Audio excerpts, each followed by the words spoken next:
हमारे लिए भी कोई बात बन रही है। हम एसडीएम साहब बैठे हैं, सीओ साहब बैठे हैं। जो ये हुआ है एक तरफा आदेश, बिना दूसरे पक्ष को सुने, जो हमारे पट्टेदार हैं और जब नाराज नहीं होता तो फिर इनकी कोई हैसियत औकात नहीं। हम जो हमारे सम्मानित दो चार यहाँ वकील साहब हैं, उनसे अनुरोध है कि मेरा संदेश उन लोगों तक दे दीजिए जो सही माने में वकील हैं। जो वकील नहीं है, हम जानते हैं उनका क्या पेशा है, हम जानते हैं उनकी क्या स्थिति है, हमें मालूम उनकी क्या औकात है। 4 तारीख को उनकी औकात हम देख लेंगे,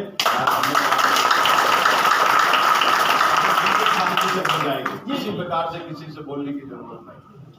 केवल हमारे पास 2-4 वकील साहब से मैंने बात की है, और जो भुक्तभोगी हैं, जिनके पास पट्टा था, बैनामा हुआ, बैनामा से दुकानें बनाई, उनके कागज, और जो और लोग। एसडीएम साहब, तहसील की बाउंड्री बनी हुई है, तहसील के बाउंड्री के बाद और भी लोगों के मकान बने, हमें मालूम है किस तरीके से बने, उनको भी गिराया जाए। गरीब दुकानदारों को केवल ये वो किया जाए, जो बेचारे ठेला लगाते, कुंचा लगाते, चाय बेचते। ये अखिलेश जी खड़े पत्र। हमारे यशस्वी मुख्यमंत्री आदरणीय योगी आदित्यनाथ जी से लेकर हमारे प्रधानमंत्री जी तक सबकी सोच है कि जो रेहड़ी वाले हैं, ठेले वाले हैं, कुंचे वाले हैं, उनका कहीं अहित ना हो।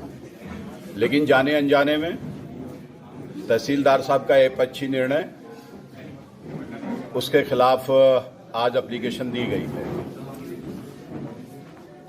और उनके कोर्ट में उसको रिस्टोर करके दोबारा सुनने के लिए निवेदन किया गया है।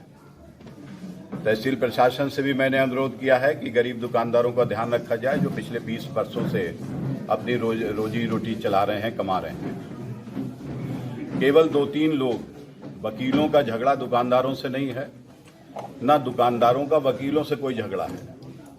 वह तो अधिवक्ताओं की सेवा के लिए खड़े रहे हैं और खड़े हैं, लेकिन सिर्फ 2-3 लोग जिन्होंने तहसील को हाईजैक कर लिया, जो मैंने आज देखा है, मुझे बहुत कष्ट हुआ है। और उनके इस गलत व्यवहार का जवाब 1 सप्ताह में अगर जिला प्रशासन या तहसील प्रशासन की दुकानें नहीं खुलवाता तो 4 तारीख को हम आंदोलन के रूप में तहसील पे उपस्थित होंगे। बहुत बहुत धन्यवाद। जैसा कि चरागाह के मामले को लेकर था, तो चरागाह नहीं, पैमाइश करा लीजिए, यहाँ पर चरागाह नहीं है। कहाँ पे चरागाह हमें मालूम है, तो उप जिलाधिकारी की धन है। उप जिलाधिकारी जो आदेश किया है उसको क्या कह सकते हैं? उप जिलाधिकारी का कोई आदेश नहीं है। तहसील पुनर्समीक्षा की आवश्यकता है, पुनर्पैमाइश की आवश्यकता है। आवश्यकता हो तो उस पर आवश्यक कार्रवाई की जाए। उनके ऊपर कहीं कुछ इस तरीके का हो तो सरकारी व्यवस्था की जाए, भले ही उनको कोई आगे की व्यवस्था की जाए, लेकिन दुकान बंद करके रोजी रोटी बंद कर देना ये सर्वथा उचित है। एप्लीकेशन आई है, इस पर विचार करिए।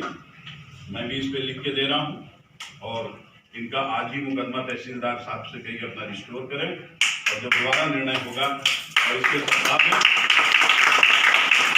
आप कहीं किसी से कोई बात करने की जरूरत नहीं, किसी से उलझने की कोई बात नहीं। हम तो बहुत ही, और चाय की दुकान, फोटोग्राफी की दुकान है, जो है केवल 2-3 लोगों की मनमानी चलेगी। अब ये बर्दाश्त नहीं होगा। 1 सप्ताह में हमारी दुकान खुलनी चाहिए। इतवार को लोग नारा लगा रहे थे, 5000 नारा लगाएंगे, अरविंद गिरी के साथ बुलंद करेंगे।